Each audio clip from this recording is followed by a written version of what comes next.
They are going to impersonate us. That is the goal. Not long into the marriage, there became these little clues. One time I came home, I had gone somewhere. He was already, and he was in a state of arousal. He would imitate my laugh and my mannerisms, my way of dressing. He looked a lot like me. That must have been really frightening. My ex-husband wanted to breastfeed my daughter.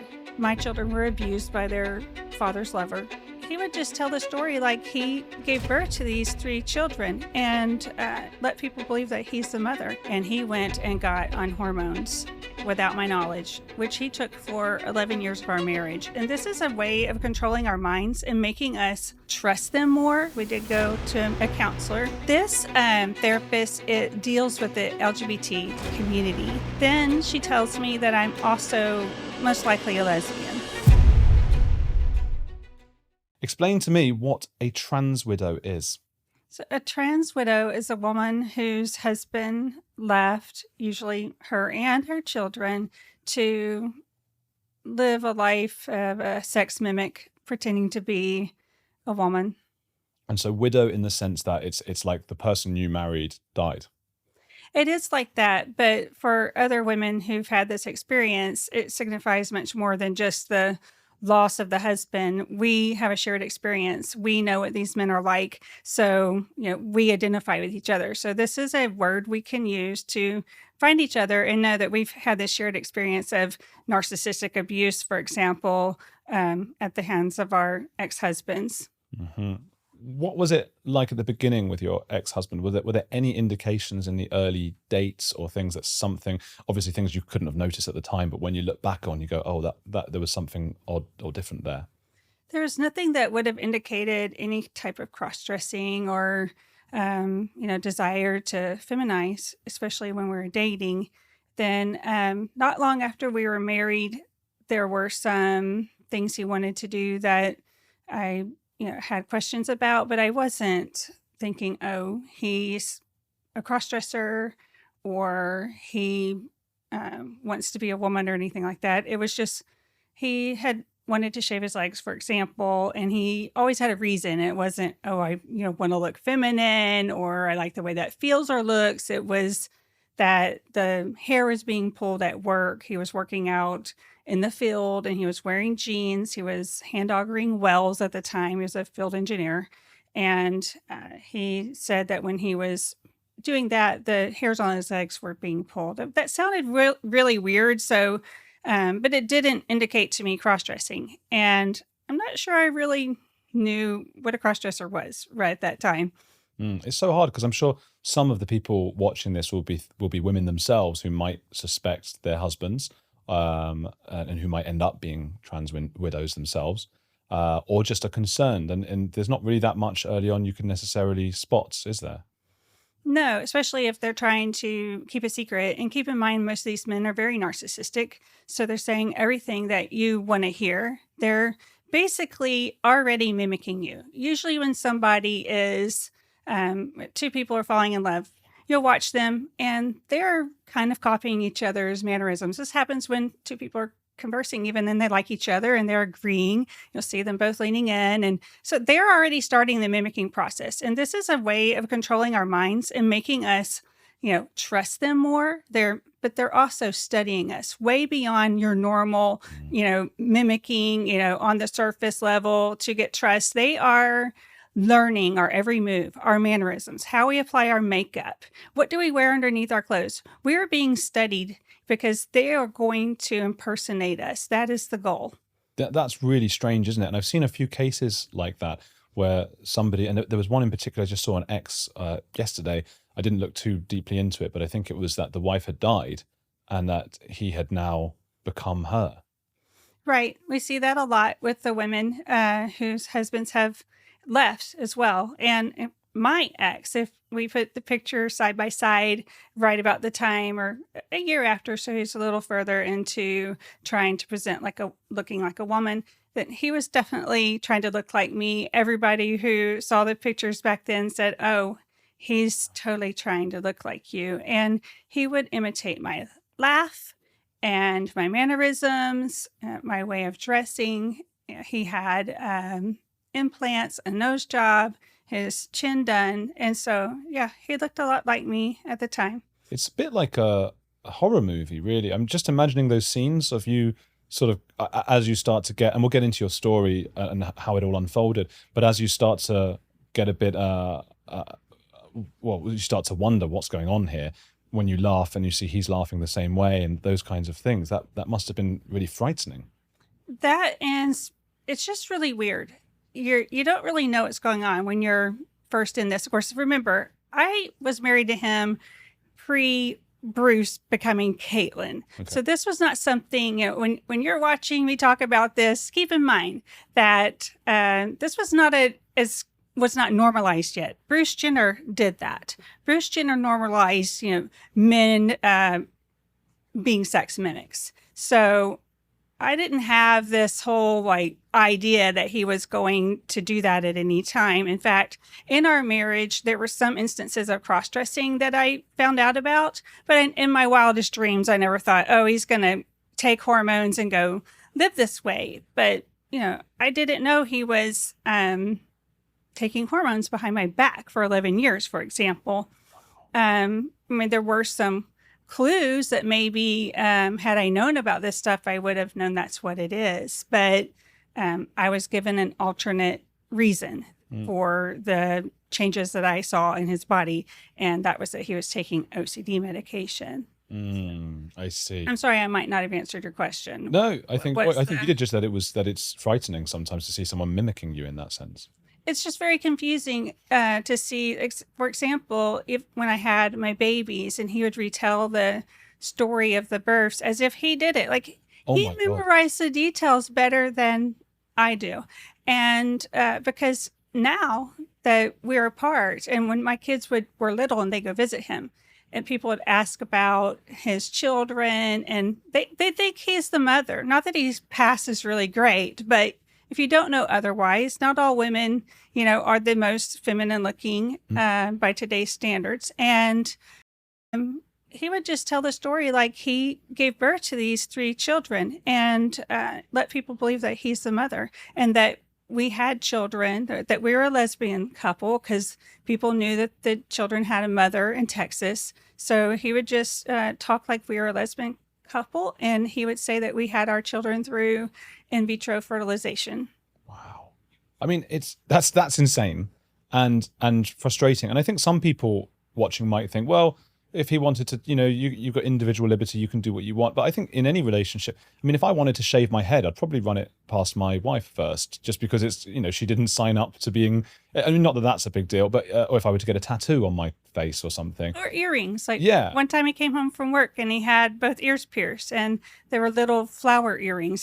This is not, Yeah. And at the time, men wearing 2 earrings was not a usual thing, especially in his field of work, and especially not flower earrings. So this was a little different. And I'm thinking, what are you doing? Why are you doing this without talking to me? You're right. Yeah, you have free will, but your body's not your own when you get married. It's not entirely your own. So, we try to respect the other people's opinion. I wouldn't shave half my hair off without talking to my husband about that. If he didn't like that, why would I want to do that? We're a couple, and I respect his opinion. You represent your partner in some sense. It's a little bit like representing a business. If I go out and do something, it affects my wife. It affects, if I had children, it affects all of these people, and I have to bear that in mind. So, yeah, do take me through your story, I suppose. What, how it started and how it ended. Well, we were married for a total of 15 years. We had 3 children together. And in the beginning, none of this was even on the radar. There were some very early signs of narcissism. But then at that time, I didn't even know what narcissism was. To be honest, I think a lot of us didn't recognize narcissism back then. But nothing so huge to just put on the brakes. We were in love. We wanted to get married. So we went full throttle ahead and got married. Not long into the marriage, there became these little clues. And so I think the first thing was the shaving, and it didn't stop with legs. He wanted to shave some of the chest hair off, and this was just getting really weird. Of course, I told him, if you're going to shave your legs, I don't want to sleep in the same bed because that really is weird to me. It doesn't feel comfortable. If your legs will brush up against mine, they'll be prickly. And the memory that would come to my mind is, when I was a child and I would sleep with my mother, her stubbly legs, touching, so you don't want to have that like feeling about your, like your mom. How long your into the marriage were you at this point? 9 months, 9 months in, and I was like, okay, that's weird. And so I did stick with what I said. I didn't sleep in the bed after he shaved his legs. And one time, this is pre-children. It's hard to remember exactly, but I came home. I had gone somewhere with my mother, and I needed to come back for something. And he was already in the tub shaving his legs at that time. So this was pretty early on in the marriage. And when I entered the restroom, he was in the tub shaving his legs, and he was in a state of arousal. So this was a clue that this leg shaving, like I sensed, was something more than just wanting to shave the legs for the excuses he gave, but that there was some type of erotic, thing going on with that. And I didn't know anything about autogynephilia, didn't know that term, didn't know there was another term floating around, I think around 2010. Most of that's been wiped off the internet, but autotransphilia, pretty much the same thing. I didn't know about that either. What is that for those who don't know? So that's just like, you could use that for either a male or a female that has the an erotic sensation around dressing up as the opposite sex. So they would experience arousal by thinking of themselves as the opposite sex. And so I guess there was this sense that something's not right, but I just didn't know what it was. And I always looked to him for the answers. What are you doing? Why do you want to shave your legs? And even when the instances of cross-dressing would come up, most of that happened after we had children. So after our first child, my first baby was in the hospital at 3 months old, nearly died. So my husband came up there. He barely visited me with the baby. I was there the whole time, never leaving the baby's side. And he came up there, and that's when he told me, yeah, I have a problem with cross-dressing. You're right. Because I had confronted him just, not too far in the past on cross-dressing, because I thought he had put on nails. It looked like he had put on nails sometime when I was away looking at the nail bed. And so, I could see some damage from wearing fake nails. And he said, yeah, I have a problem with cross-dressing. And I said, okay. I think at that time he said he cross-dressed when he was younger, so like teen years. I didn't ask a lot of questions about this right then. I said, well, if that's the case, then we should go to counseling. So you were dealing with an ill baby at this point. Yeah, I had a 3-month-old baby at this point. So not long after that, I think the very same month, we did go to a counselor. I thought it was for marriage counseling, but this counselor in Houston, this therapist, it deals with the community, with the LGBT community. And I didn't even know the word trans, okay? So, or transgender or any of this. But this lady, or could have been a man, dealt with this population and was very unbiased. I just didn't know that was what was going on until I was in there. I thought we were there for some neutral marriage counseling. She was biased, you were saying? Yeah, she was biased. So when I got in there, she explained to me that my husband should be allowed to go on weekends with other men where they would have a good time of cross-dressing and having tea, and just doing activities together dressed as women. And this won't bother me at all because, in fact, I wasn't going to know anything about it. Out of sight, out of mind. He would have a post office box this was her suggestion. He would have a post office box where he would get catalogs, any type of lady magazines, makeup. He could order clothes and all that stuff could be kept hidden from me, and I wouldn't know about the weekends. It would just be like a business trip to me. I wouldn't know. So if I don't know about it, won't it be okay if I don't ever have to see it? And I said, no, I'm not comfortable with my husband having this secret life apart from me. And, I really did feel like it was a form of infidelity. I just couldn't really articulate that at the time. Like, how is this infidelity? There's not another woman, but it felt like there is an elusive other woman. So she goes on to tell me how close-minded I am and asked me where I went to university. And I said, well, we went to the same school. We both went to Texas A&M University. And then she tells me that I'm also most likely a lesbian. Yeah. What? Why? Because I fell in love with this man who had this other side to him, this feminine side to him, and I married him. So therefore, I must be a lesbian. And at this time, I was about sick of her. And she told me at this appointment, so this is where I'll say, another indication where I always listen to him. There were signs. So she says to me, well, he won't know what he wants to be for 3 months. This I had never heard of before. So we're talking about the WPATH standards back then. And 3 months of cross-dressing, then you know for sure what you want to be. Like, that's all it takes. 3 months. Wow. Like, this is a whole life-changing ordeal. And he won't know what he is for 3 months. I said, what do you mean?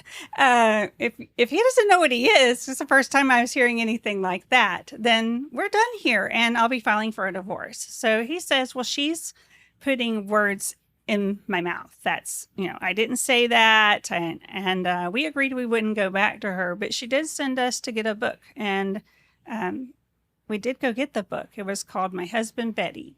And this book was to encourage me to be like this wife that lived with this man who played dress up all the time. And I didn't read the whole book. I still have the book. I just couldn't see myself being that way. Of course, the lady said that she was a lesbian in college. She had lived a lesbian lifestyle.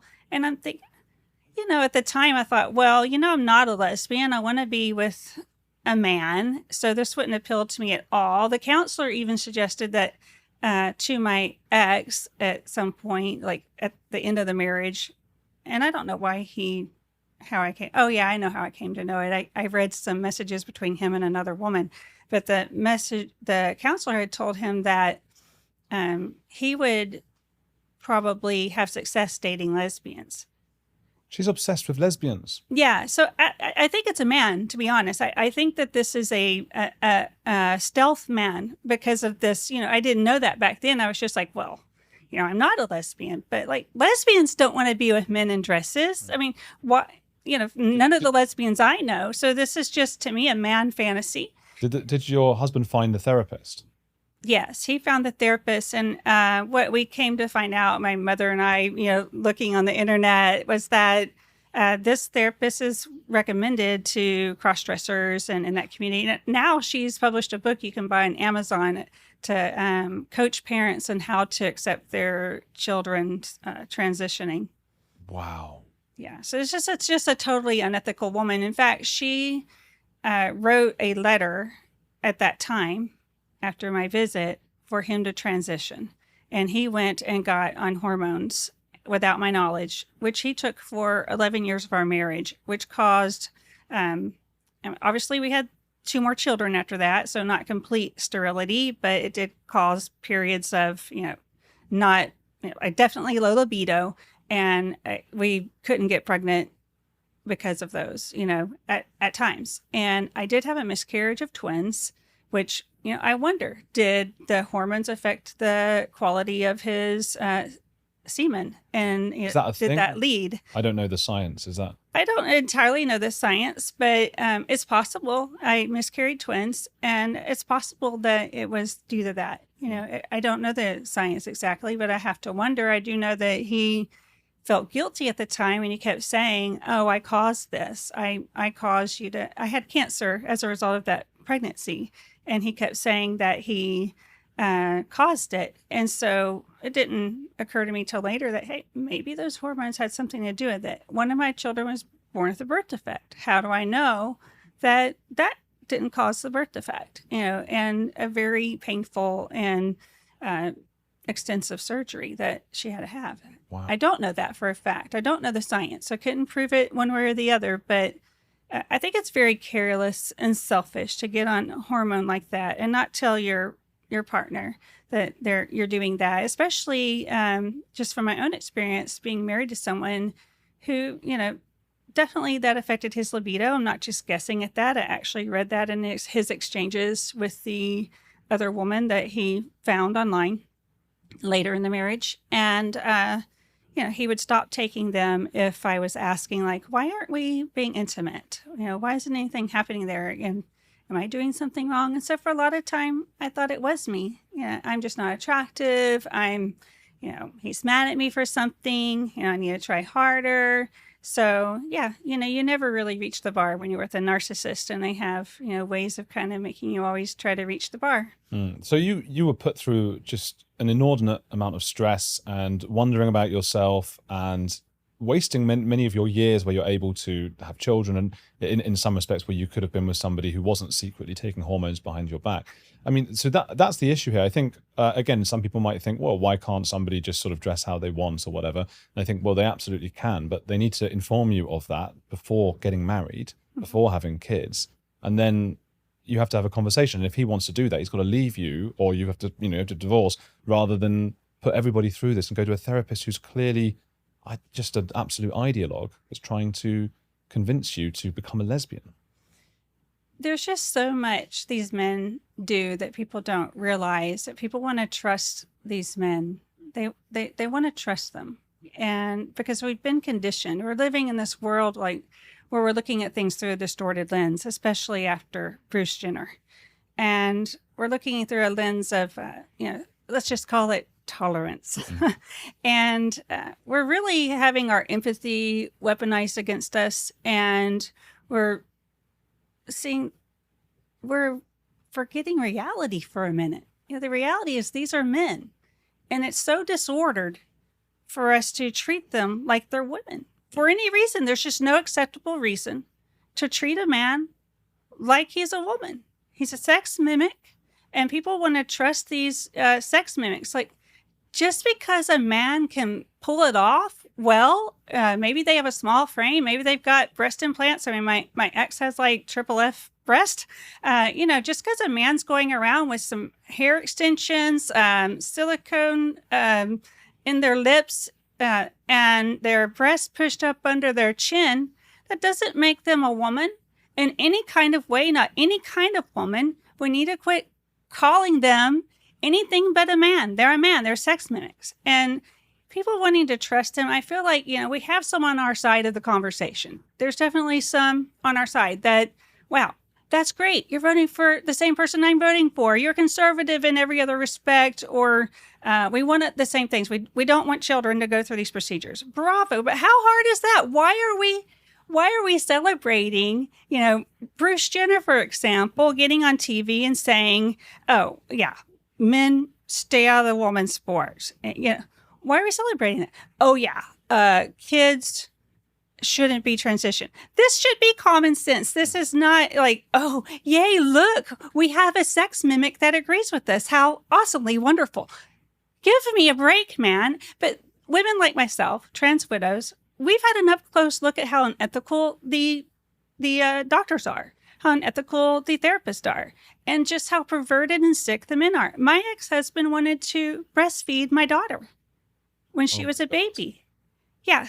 I mean, this is it, because as you've said, and this is an issue that, again, if people are watching this and they're new to this, this is a bit of a shock, and it might sound, oh, I don't want to be bigoted, I don't want to be against, but what you've explained is very clearly a sexual thing. People are allowed to have their sexual fetishes or whatever they have in the privacy of their own private sphere. To then involve their own children in it in some way is despicable. And I was speaking to a doctor the other day who has dealt with a lot of this, and he said there's two types generally. One is the sexual type we've just discussed. They get a kick out of it. They don't even always realize they're getting a kick out of it, but they are. And then the other type is typically autistic people who don't quite have the same sense of what gender is, and they get confused and all of those things. Well, I'm not a sexologist, but I think that, if anything exists on a spectrum, it's perversion.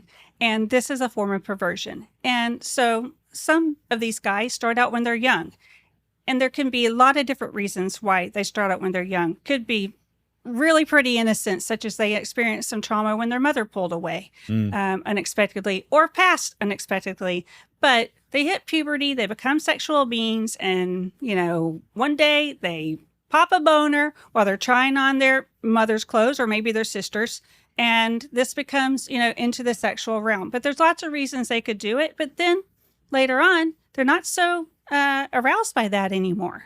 And so it moves into the public sphere. That's when they're not just involving their daughter or their wife, but the whole public. Now the whole public is validating them. And just how empowering is that for the narcissist out in public, that everyone is going to now refer to them as a female because they're afraid to be rude, because we've been told it's rude to call a man a man. I mean, how crazy is it? Where they're being an upside down world. And they also don't want to be accused of being a bigot.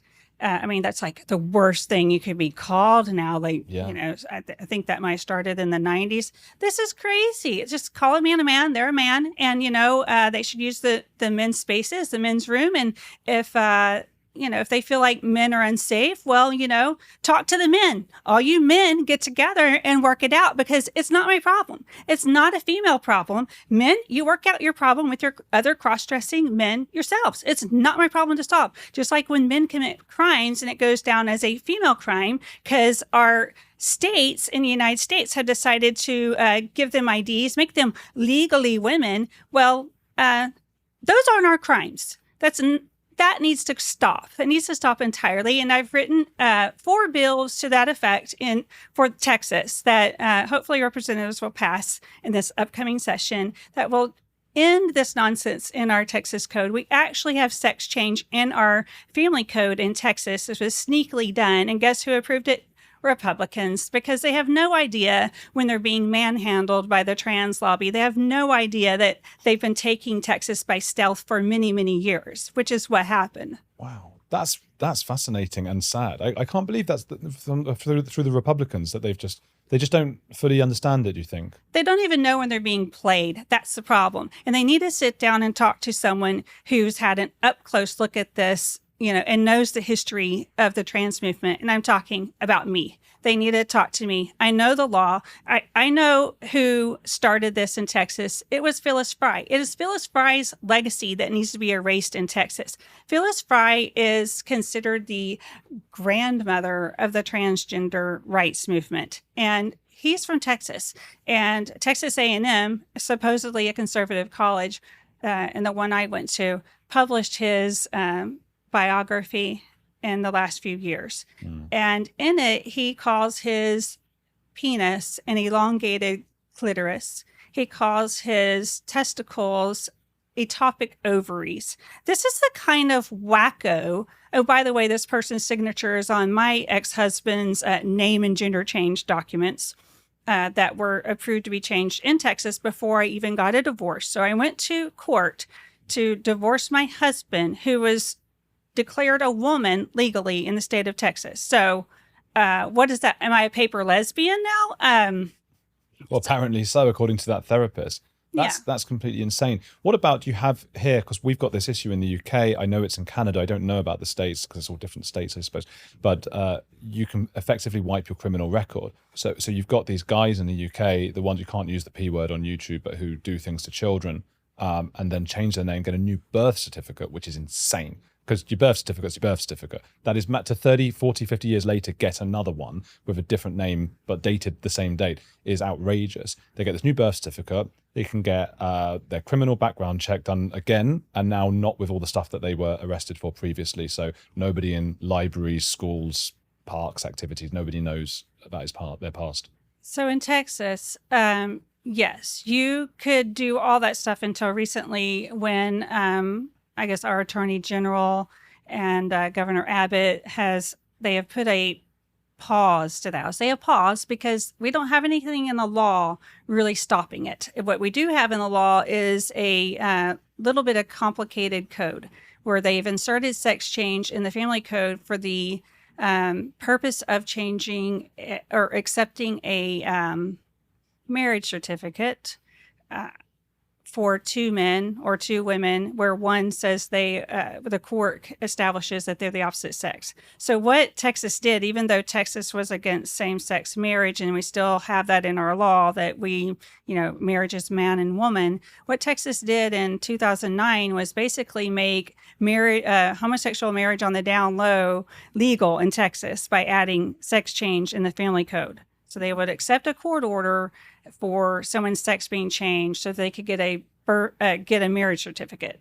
So this established a court order is sufficient for the change of sex. So courts in Texas have been changing driver's license and birth certificates, any other records. They just write a court order, and you take that to the Department of Public Safety and to the Department of Vital Statistics, and you get those records changed. And any other records, all the way back, any records,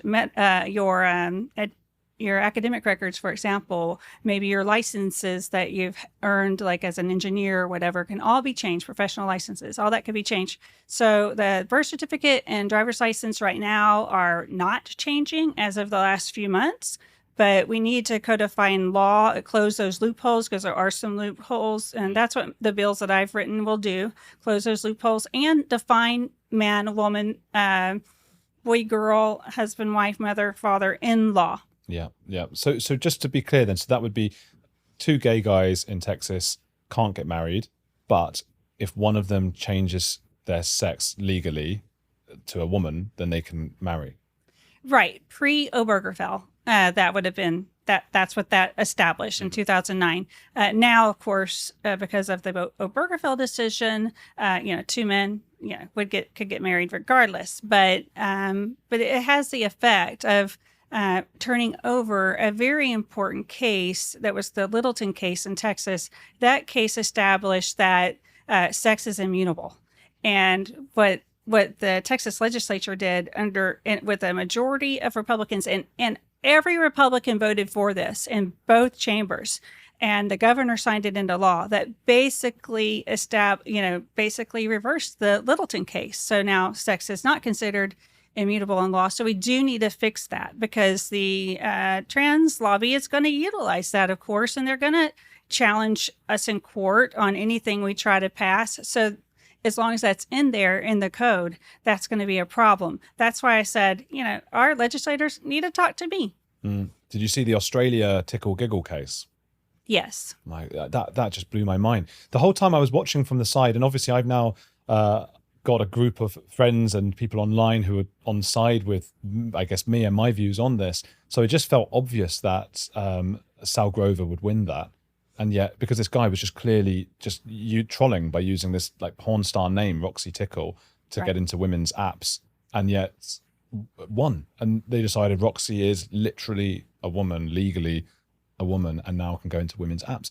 The world's gone completely insane. It's completely insane. And like you mentioned about the sex offender registry, in Texas, the sex offender is required to notify a sheriff if they have a name change, and that would be a gender change, which is ridiculous. They shouldn't have even been able to do it, but they could.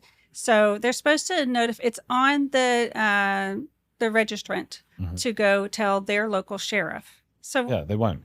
Yeah. So guess how many are going for their updated photos, dressed as a sex mimic? Oh. They're going to go presenting male as much as possible, which is pretty possible. I mean, I can think of a case, and specifically, I investigated a drag queen story hour in Houston several years ago, 2019, and it turned out that they had a registered sex offender entertaining the kids at the library in the drag queen story hour. So the guy had put down a female name. The library failed to do any background checks, but nothing would have come up using the female name. So just this week, I checked the registry to see, what's there under this guy's name, Alfred Garza, and it's a picture of him presenting male. And I know this guy does not present male. He does not. Don't know what name he's going by currently, but he was in the process of transitioning back in 2019. So the updated picture just looks like a fat guy with long hair pulled back in a ponytail. Bloody hell. I want to maybe push back a little bit on, you were saying that trans people who are part of that community but know that they're not actually women. I think that is maybe not worthy of so much applause necessarily, but it's still something, because these are people who are just getting applauded and applauded by the left, and they've chosen to come out and say, no, I know this is wrong despite that. And I think most people are not strong enough to do that. And also, I don't know about Caitlin Jenner specifically. I know she didn't do much for stereotypes of women's driving, as Ricky Gervais jokes about, because that, in case anyone doesn't know the reference, there was what was that? She ran someone over or something, or he ran someone over. Right. Well, I think my issue here is that I'm a conservative. So I'm speaking from a conservative viewpoint, and also I'm a Christian. So I'm speaking from a Christian viewpoint. So I don't understand why conservatives and Christians are getting so hysterically excited.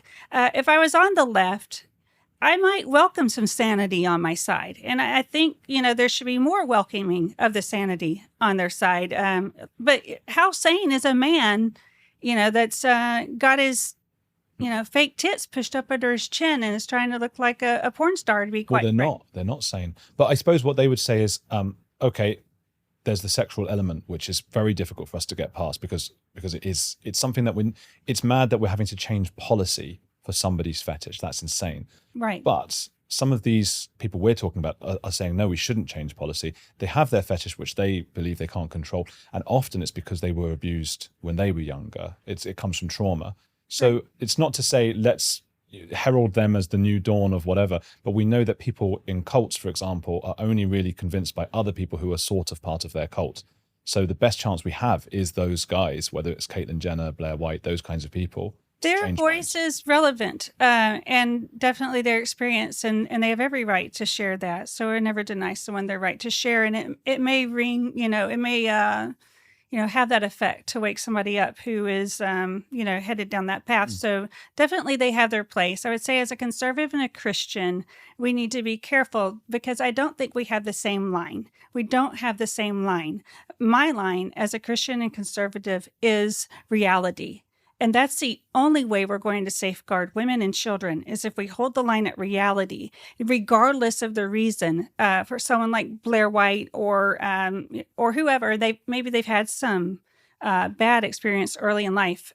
This is not a good coping mechanism. Playing dress up, having plastic surgeries, this is not a healthy way to cope. And I would ask, what do your documents say? Do you have documents that say you're female? What restroom do you use looking like that? I'd like to know, because let's see how legitimate you are when you're saying, yeah, you're on our side. But they're entitled to their free speech and, to lead. I'd say they really need to talk to their community. Now, maybe they've been rejected by their community a little bit, and I get that. But it's my side I have the problem with, because I feel like we're being groomed, in a sense, to change the position. We've been talking about for a while, stop doing this to the kids. That should have been a no-brainer.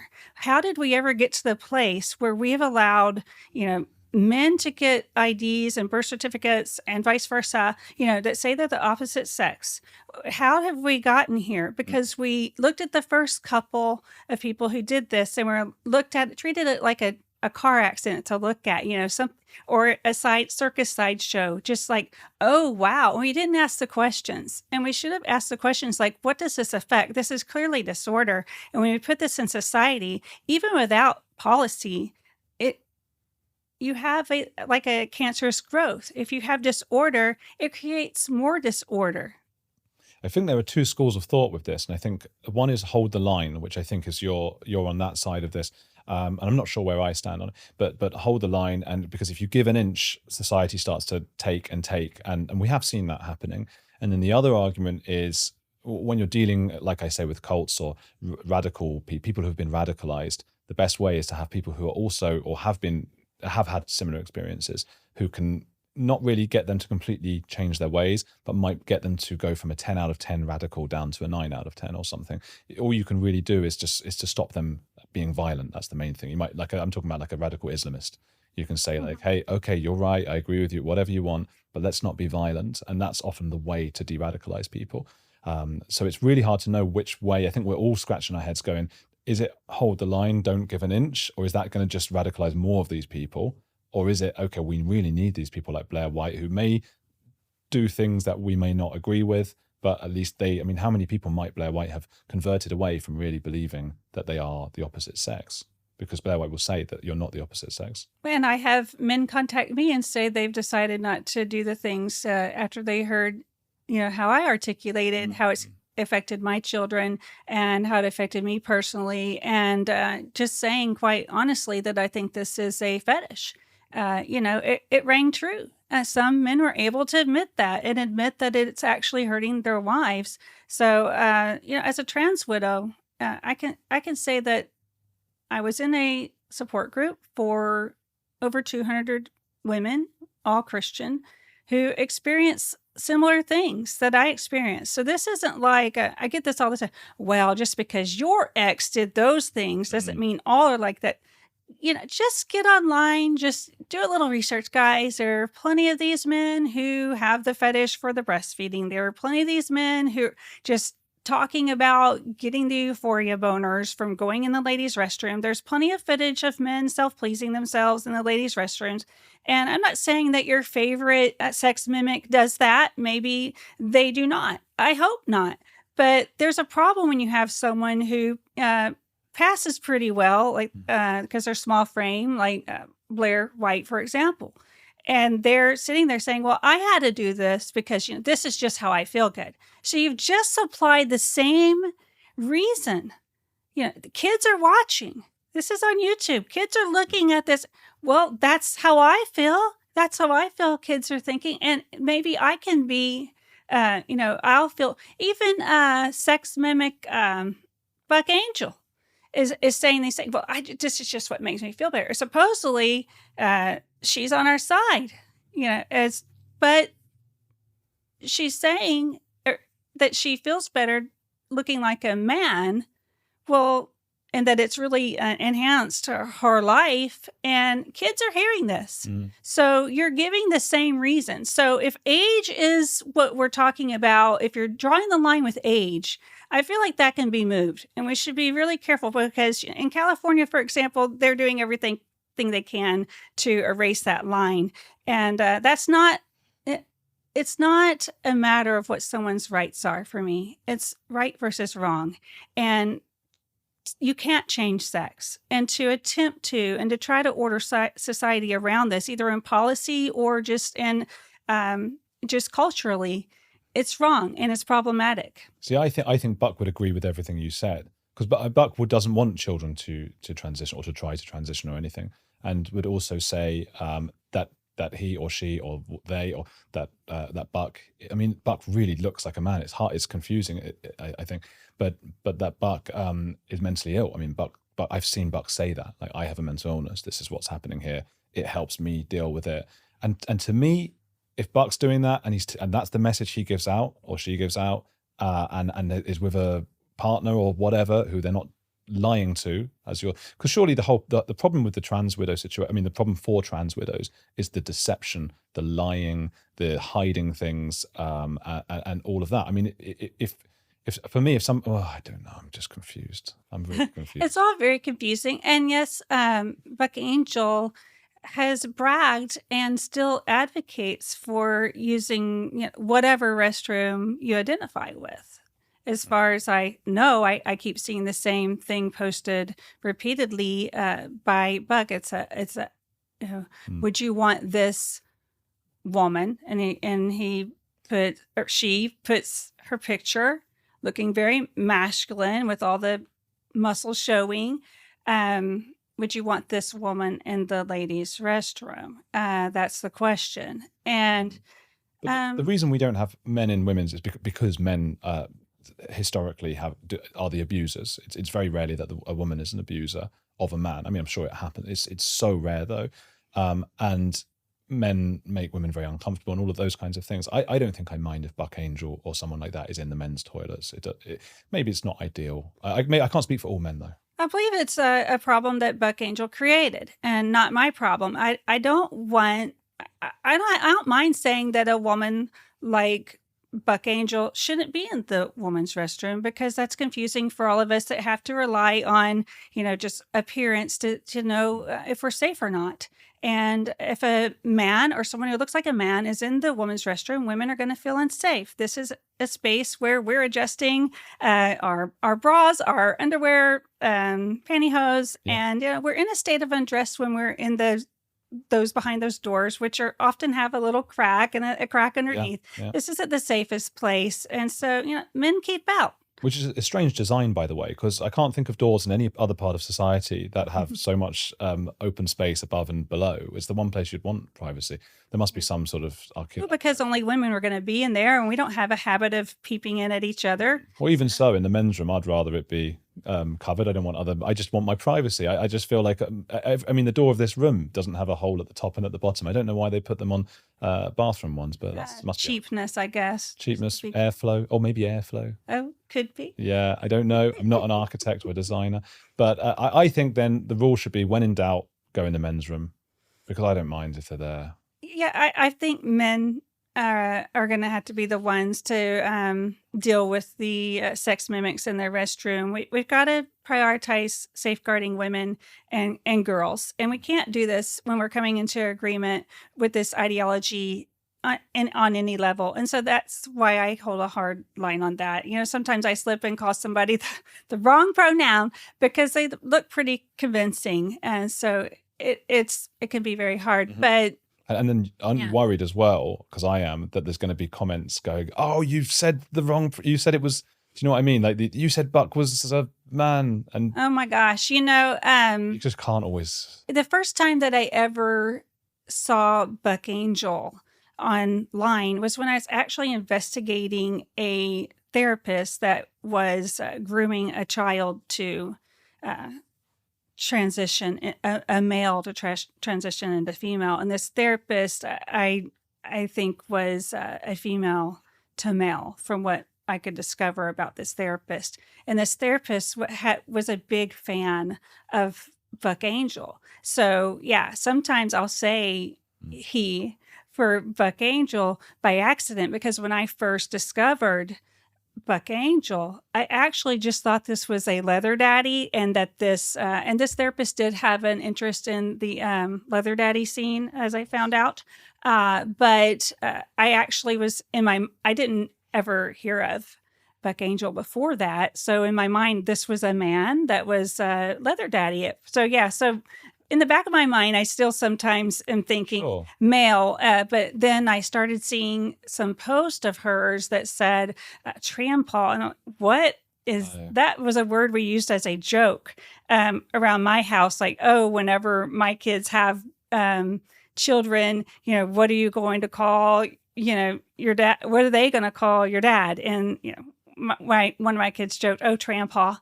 And, it was just a joke. None of us are believers in trans ideology. It's really important for our sanity that we're not. So had I been a believer, I would have believed that therapist. I've been repeating a sort of mantra recently that I read in Viktor Frankl. He's a Holocaust survivor, in his book, because he was asked how the concentration camp, the camp guards could have done what they did, and so on.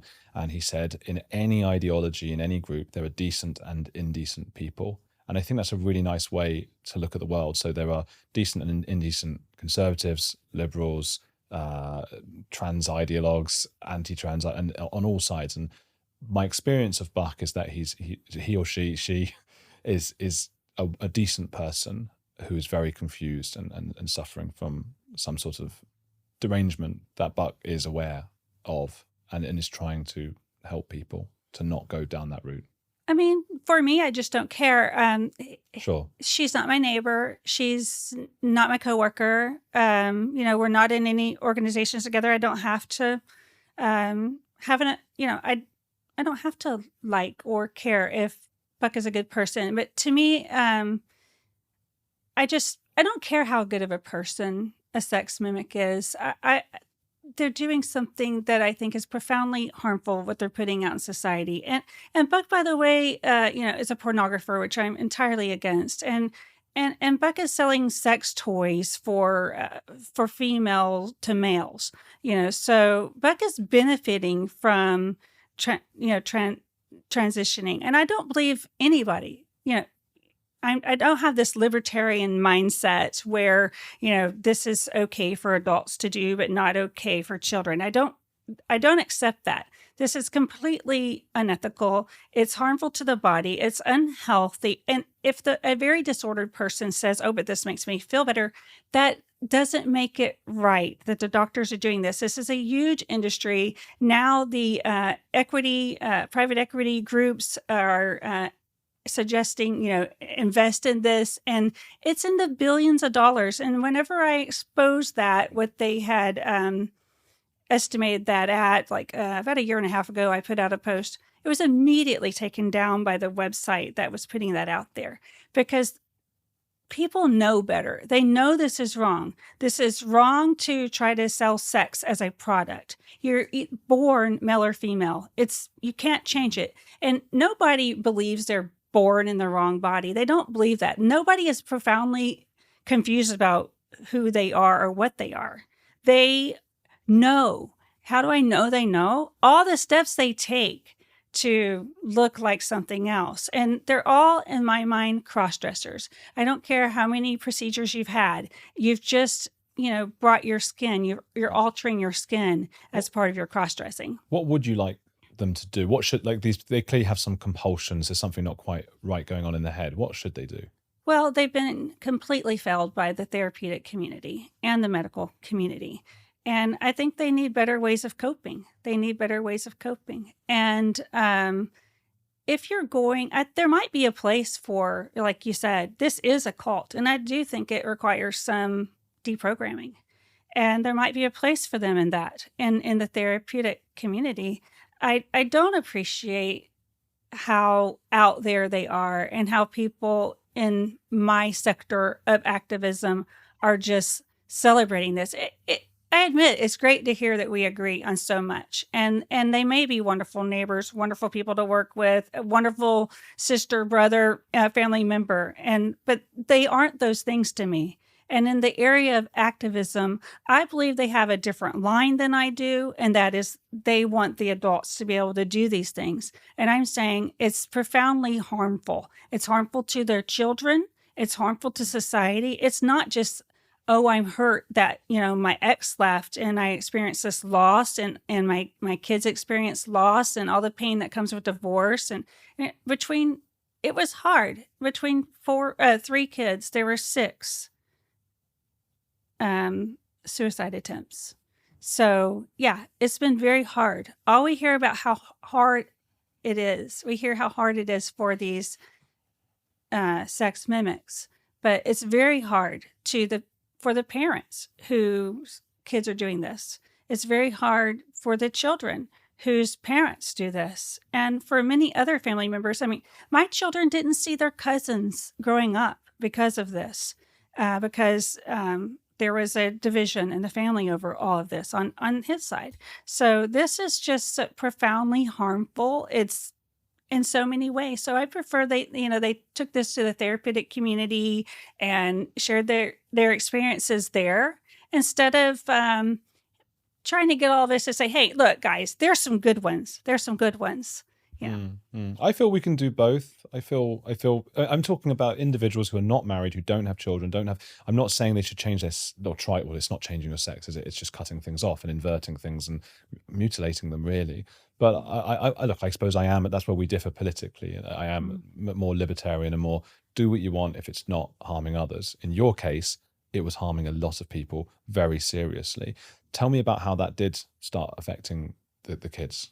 Yeah. So I think it's pretty easy to see, like, there's harm, when you're talking about a marriage, but I think there's broader harm that's harder to define, when you have sex mimics out there publicly using the public to affirm themselves. And, but yes, as for the kids, there were just years of my sons crying themselves to sleep because they were sad about losing their dad. And while they did see their dad, it wasn't the same.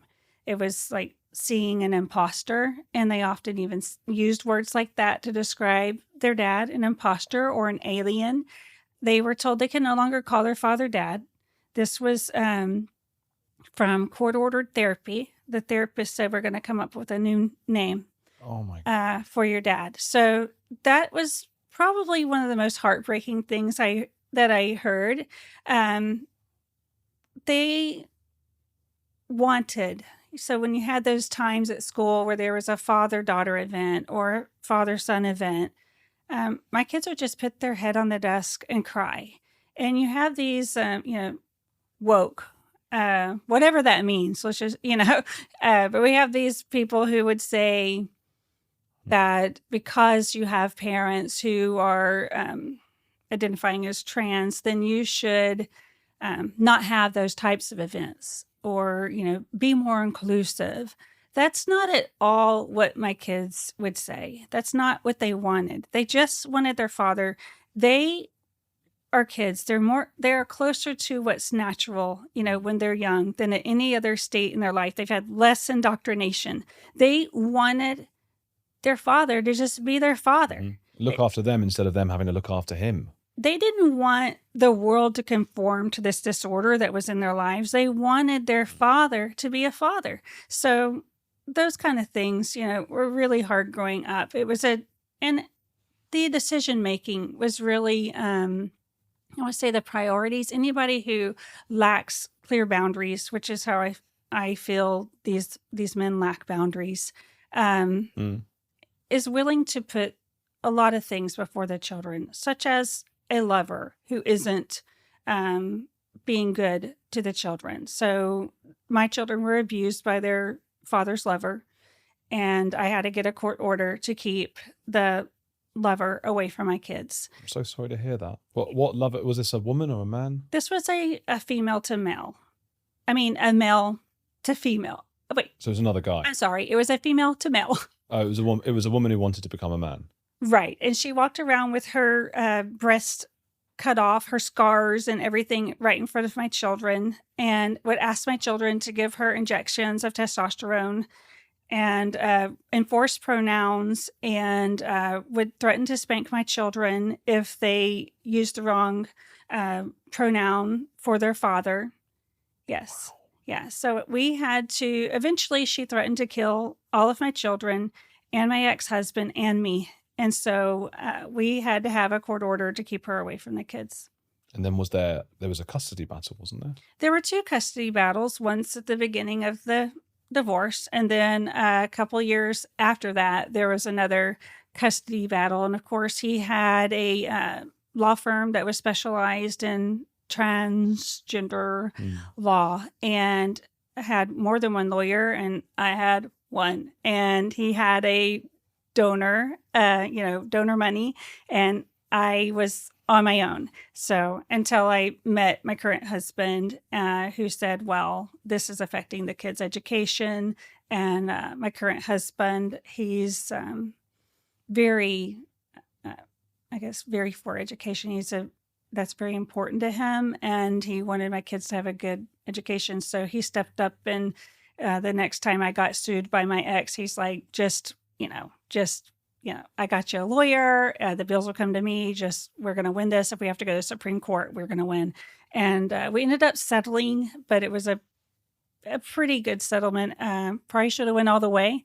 I would have severed his rights had I gone all the way. I was very close to severing the rights. But what we did was reduce his time, which did help the kids. And he got all of his rights to make decisions taken away because he just wasn't able to come to an agreement with me on what kind of counseling they needed. And they did need quite a bit of counseling. And all he ever wanted was for them to go to counselors that were LGBTQ friendly. And seeing as how none of them identify as any of those letters, that wasn't really needed in our case. So yeah, it's ridiculous. So did the kids still see him now? One is completely estranged from his father. My oldest does not care to have a relationship. I don't think they've even talked on the phone in years. I hope there's forgiveness for, I hope my children are able to forgive their father and have peace. So I hope that for my oldest son, but I just don't think that he's there yet. He's still very angry. But forgiveness may not look like having him included in his life. He has children. He does not want that confusion and perversion around his children. And my other two children who are younger, but they're adults, they do see their father. They spend Thanksgiving sometimes with him and his side of the family. Of course, there's grandparents and aunts and uncles that they've been able to reunite with in recent years. So that it's good that they are being able to do that. And, I don't have a problem with them having a relationship with their father. How is it for them seeing you speak out so publicly about their father and about this situation? They agree with what I'm saying. There are some parts that they may not have known because I couldn't speak about all of this to them when they were little. Some of it's a little adult. Also, do they watch these back? These interviews? They don't watch these interviews, no. But they have heard, some of the stuff that I'm sharing with you today. They've heard it relayed either, in my conversation with other adults. They've been to some places where I shared in a public speech, some of the experiences. And I think it was shocking, like for my daughter to hear, like, wow, my dad wanted to breastfeed me. That is crazy. So yeah, it's shocking. And I think that they do need to know these things because this is, no matter how good of a relationship they may have, and I hope they have a good one, this is a person who's a narcissist at heart. And that means you've got to learn that there's some boundaries you've got to make with that person and to be careful. So not saying they can't have a good relationship, but it's going to be on them to keep it good. And I think they need to understand that there's been some boundary bashing and that I don't hate their father, but this is the experience that I've had. And this is why I speak out about this. It's not because I feel bitter and angry, it's because I know what these men are like. I know what other trans widows have experienced. I know what these therapists are like. There's a lot of them like that. I know what the doctors are like. I got medical records of my ex where they said he had a vagina. This is pre sex change surgery. Not that makes a vagina, in my opinion. But has he had that surgery? I think so. Yeah. There was an instance where he said something to my daughter that he was running at the airport. They were running to catch the plane for Thanksgiving. And after running, he turned to her and said, "Oh, all that running made me bleed down there." And so that wasn't that long ago. Running doesn't make a woman or a man bleed down there. So I do think he had a recent surgery that caused that because he had an orchiectomy in 2010. That wouldn't be bleeding at this point. So yeah, orchiectomy is the removal of the testicles. So right after our divorce, he had that, the chin, and a nose job. He had basically got my nose. Oh my God, it's crazy. I mean, I don't know why anyone would want this nose, but yeah, it's a lovely nose. This is what that doctor told me the other day, is that often they have trauma, but they often, he didn't say wife, he said mother. They sort of try their mother on for size, and they often have sort of these old fashioned 70s haircuts and things because it's their mum they're trying to emulate. But I suppose I can see how it could be the wife as well. Yeah, my ex used to stand in the bathroom and watch me do my makeup. I thought he just wanted to have a conversation with me. I thought, wow, he just likes talking to me. And then when I read the messages between him and this other woman at the end of my marriage, this woman was into dominatrix, sissy dom stuff. At the time, I didn't know the word for that, but it was like humiliation stuff. So he would do certain elements of cross-dressing publicly, and then there would be an award or a punishment, humiliation type of punishment, depending on, if he met the criteria that was set out in the demand.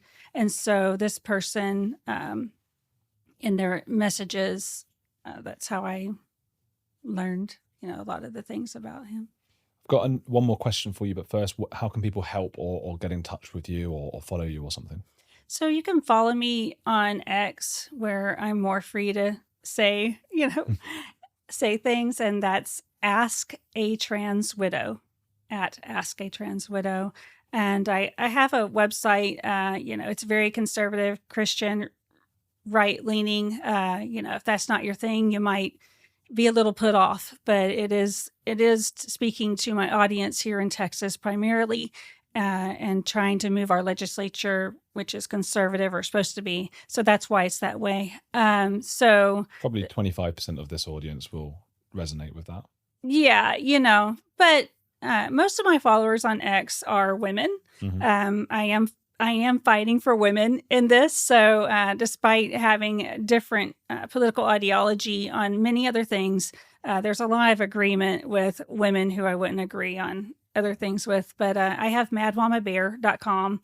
And at the top of that website for the next several months is going to be this issue of one is a bill that I've written, and it's going to be introduced. It's called the Save James Act. Mm-hmm. That is to make Texas a state that will, if we have a guardian or parent in this state whose child is in another state, such as California, that has made their state a sanctuary for sterilizing children and butchering them.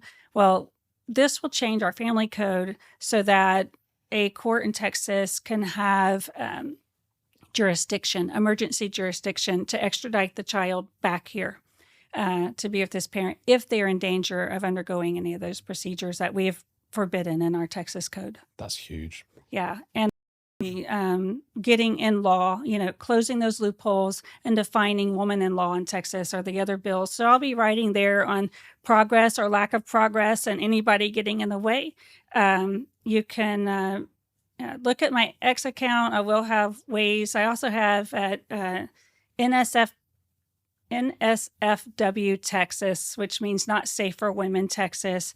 And I will be posting there, updates. And so where you can contribute, not yet, so hang on to your wallet, but we're going to have a billboard campaign. We're going to also have billboards rolling around the Capitol during this session, and we'll have lobbying starting on January 14th, the first day back in session. Who's a heretic you admire? I really admire, because I like to keep things local, Sean Theory. Sean Theory is a state representative in Texas who lost her seat because she stood up, not just against a political enemy, which she was a Democrat. So it's takes bravery to stand up against a political enemy, but I think it takes conceivably more courage to stand up against your peers. And while her peers would not vote to protect children from these gender transition surgeries, she did. And even though behind the scenes, her peers were saying, look, we agree with you, but we just all have to vote this way, and you've got to vote with us. And she took a stand. She gave a very impassioned speech on the Texas House floor. And as a result, she paid the political price. Also, her family was threatened, and she was harassed by the, radical trans lobby here in Texas. So she's a heretic that I admire. Great heretic. People, which one's on me? That one. People, please do go follow Tracy Shannon. We've got all the links I'll put in the description below. Give a like here and keep watching this channel.